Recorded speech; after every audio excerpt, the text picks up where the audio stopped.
Un cordial saludo para las personas que observan este video. Mi nombre es Andrea Reyes García, estudiante de la Universidad Nacional Abierta y a Distancia del programa de Ingeniería Ambiental en el curso Sistema de Abastecimiento de Agua. En esta exposición hablaremos de las operaciones unitarias correspondientes al proceso de coagulación en el tratamiento del agua.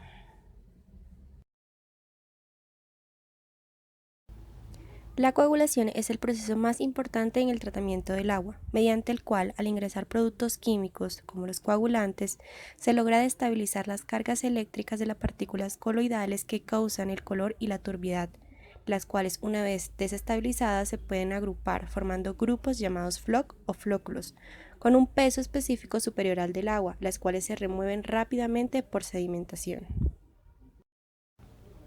El propósito de la coagulación y de la floculación es convertir los sólidos no sedimentables en sólidos sedimentables.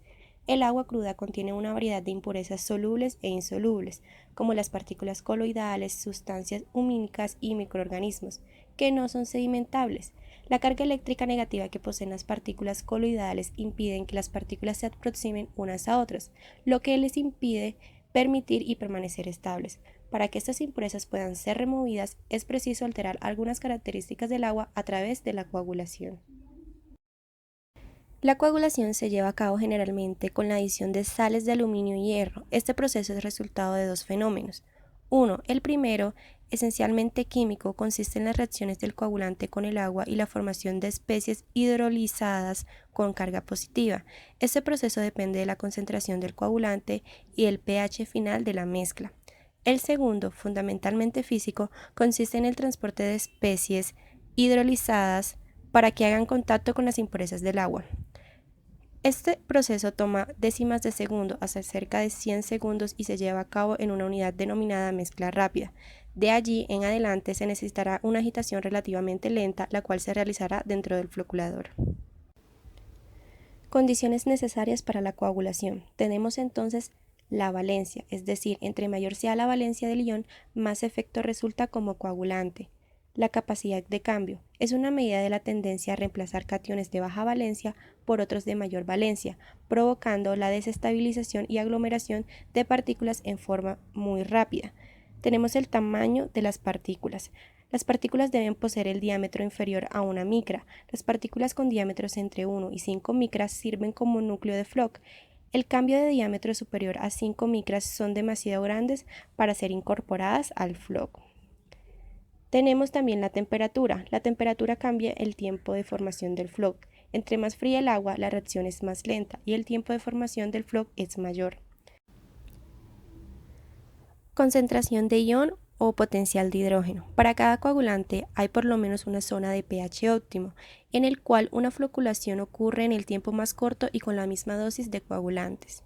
Y por último tenemos la relación cantidad-tiempo. La cantidad de coagulante es inversamente proporcional al tiempo de formación del floc. Todas estas condiciones son necesarias para la correcta coagulación en un proceso de tratamiento de agua potable. Partículas coloidales. Las partículas coloidales en el agua por lo general presentan un diámetro entre 1 y 1000 milicrómetros y su comportamiento depende de su naturaleza y origen. Estas partículas presentes en el agua son las principales responsables de la turbiedad. En términos generales, los denominamos coloides, presentan un tamaño intermedio entre las partículas en solución verdadera y las partículas en suspensión. Por ejemplo, en la tabla señalada en la imagen, a partir de una partícula esférica con gravedad específica de 2,65 y un diámetro de 10 milicrómetros, se muestra el tamaño y el tiempo requerido para que estas partículas se sedimenten a una distancia vertical de 0,30 metros, en una columna estática. Propiedades de los coloides. Los coloides poseen propiedades que es necesario conocer para poder predecir su comportamiento y manejo. Propiedades electrocinéticas. Electroforesis. Es un fenómeno que permite demostrar que las partículas coloidales tienen una carga eléctrica.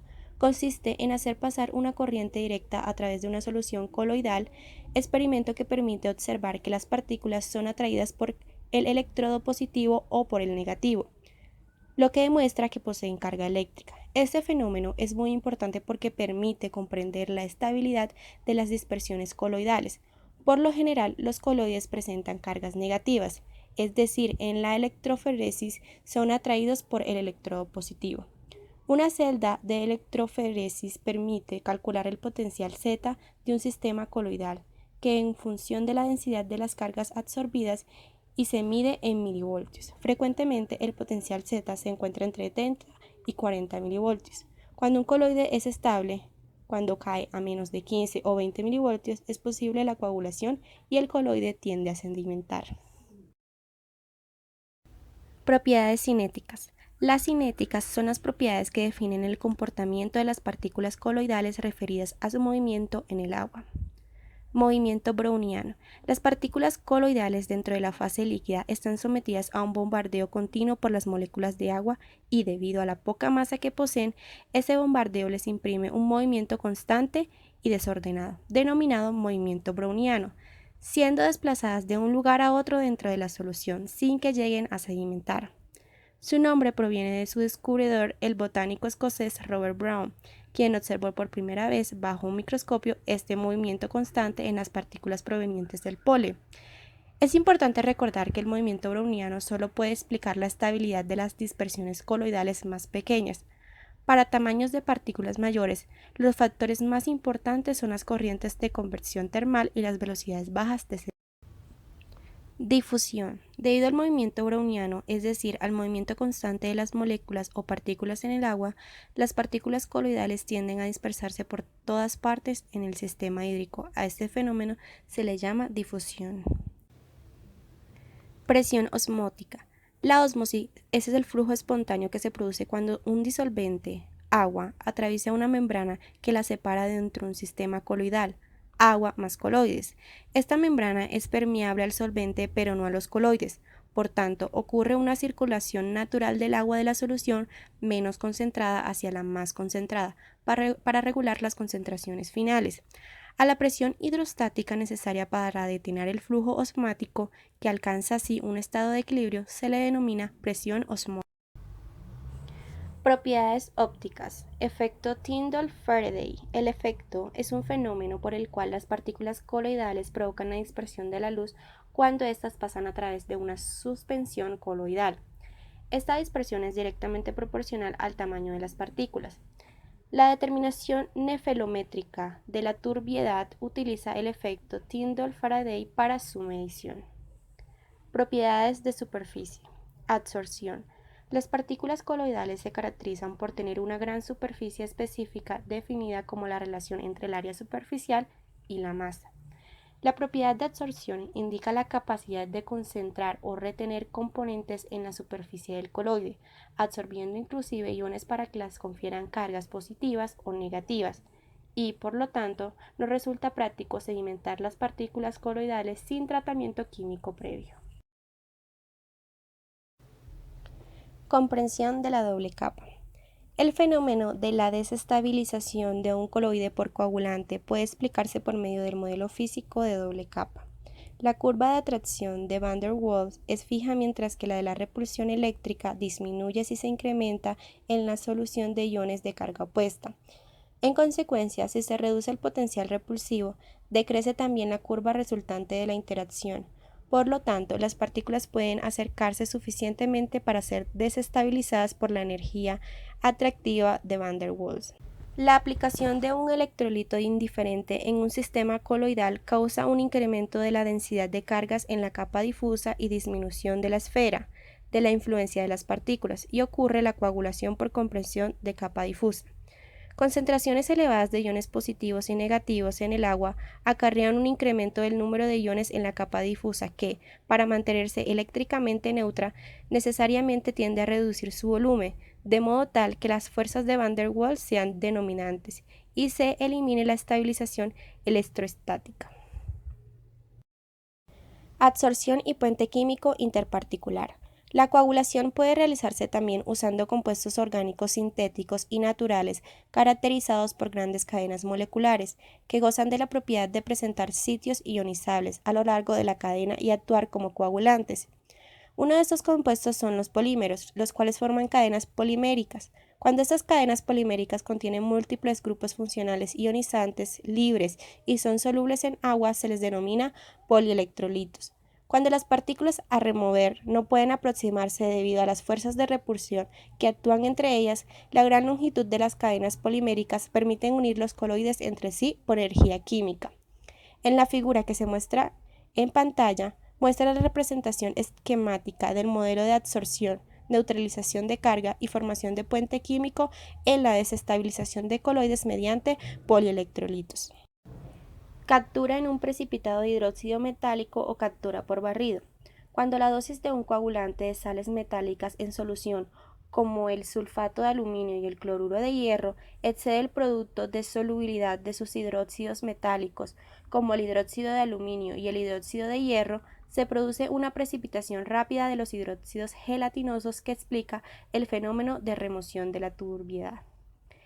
Como podemos observar en la imagen, en este caso las partículas coloidales son envueltas por los precipitados y, como este mecanismo no depende de la neutralización de la carga de los coloides, la condición óptima de la coagulación puede no corresponder a aquella donde es mínimo el potencial Z.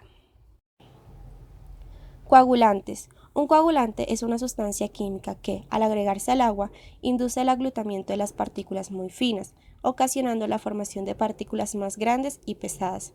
Los coagulantes se clasifican en dos grandes grupos, coagulantes metálicos y polielectrolitos. En los coagulantes metálicos, la polimerización se inicia cuando el coagulante entra en contacto con el agua y a continuación se realiza la etapa de absorción por parte de los coloides.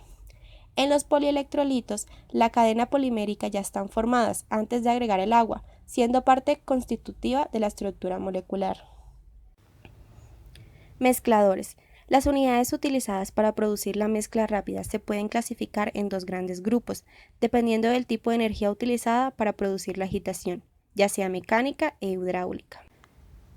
Dentro de las unidades mecánicas tenemos el retromezclador en línea. En hidráulicas iniciaremos con el resarto hidráulico, que cuenta con una canaleta parcha, ya sea un canal de fondo inclinado o un vertedero rectangular. En línea tenemos difusores que a su vez tienen en tuberías o en canales. Tenemos inyectores y estáticos. En caídas tenemos orificios, vertederos triangulares. En mezcladores rápidos de contracción tenemos el medidor Venturi, reducciones y orificios ahogados. Y por último, en velocidad o cambio de flujo tenemos la línea de bombeo y codos. En los mezcladores mecánicos, la tubería necesaria para la mezcla proviene de una fuente externa, generalmente de un motor eléctrico. Por otro lado, la potencia disparada en los mezcladores hidráulicos tiene origen en el trabajo interno del fluido. Para cada una de estas formas de mezcla rápida, el sitio de aplicación del coagulante debe ser donde se produzca la mayor turbulencia, de tal forma que se facilite el contacto casi instantáneo y homogéneo entre el coagulante y la masa del agua. Mezcladores hidráulicos. Se logra utilizando estructuras hidráulicas que permiten disparar la energía cinética excedente del flujo. En canales, como la imagen que se encuentra en la parte superior izquierda, el resalto hidráulico es uno de los mecanismos más indicados para este fin, el cual se puede formar mediante un vertedero. De la misma manera, en la imagen superior derecha, también en canales el resalto hidráulico se puede formar mediante canaletas parche. En tuberías, la mezcla rápida se puede realizar mediante mezcladores estáticos, obstrucción de la tubería mediante placas delgadas perforadas, tubos Venturis. En esta tubería se hace necesario agregar el coagulante mediante bombas dosificadoras que venzan la presión interna que hay en la tubería. Mezcladores mecánicos.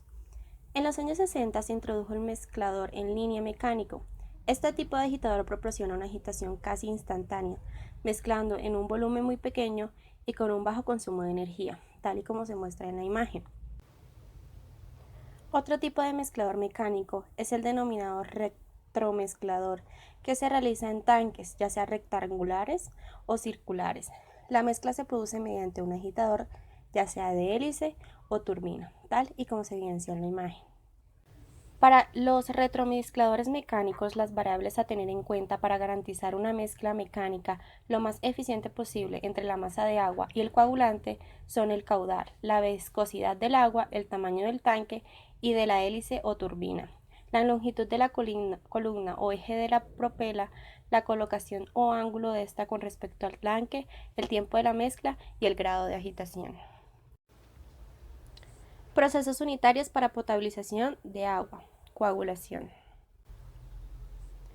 Una operación unitaria es un proceso químico, físico o biológico mediante el cual las sustancias objetables que contienen el agua son removidas o transformadas en sustancias inocuas. Estos procesos se realizan mediante transferencia de sólidos, transferencia de iones, transferencia de gases, transferencias de moléculas o de nutrientes. Para el caso de la coagulación, el proceso unitario que aplica es la transferencia de iones. Transferencia de iones. La transferencia de iones se efectúa mediante procesos de coagulación, precipitación química, absorción e intercambio iónico. Coagulación química. La coagulación química consiste en adicionar sustancias químicas solubles al agua que tienen propiedades coagulantes, el cual transfiere sus iones a las sustancias que se encuentran en suspensión y que se les desea remover, lo que neutraliza la carga eléctrica de los coloides, las cuales permiten que las partículas se agrupen, formando agregados de mayor densidad que pueden sedimentar. Intercambio iónico. Como su nombre lo indica, este proceso consiste en un intercambio de iones entre la sustancia que se desea remover y un medio sólido, a través del cual se hace pasar el flujo del agua. Ese es el caso del ablandamiento del agua mediante resina, en el cual se realiza un intercambio de iones de cal y magnesio por iones de sodio, al pasar el agua a través de un medio poroso constituido por zeolitas de sodio. Absorción. La absorción consiste en la remoción de iones y moléculas presentes en la solución, concentrándolos en la superficie de un medio absorbente. Mediante la acción de las fuerzas de interfaz entre el proceso se aplican en la remoción de olores y sabores mediante la aplicación de carbón activado en polvo. Esta fue una breve explicación de los procesos unitarios para la coagulación. Les habló Andrea Reyes García. Gracias por su atención.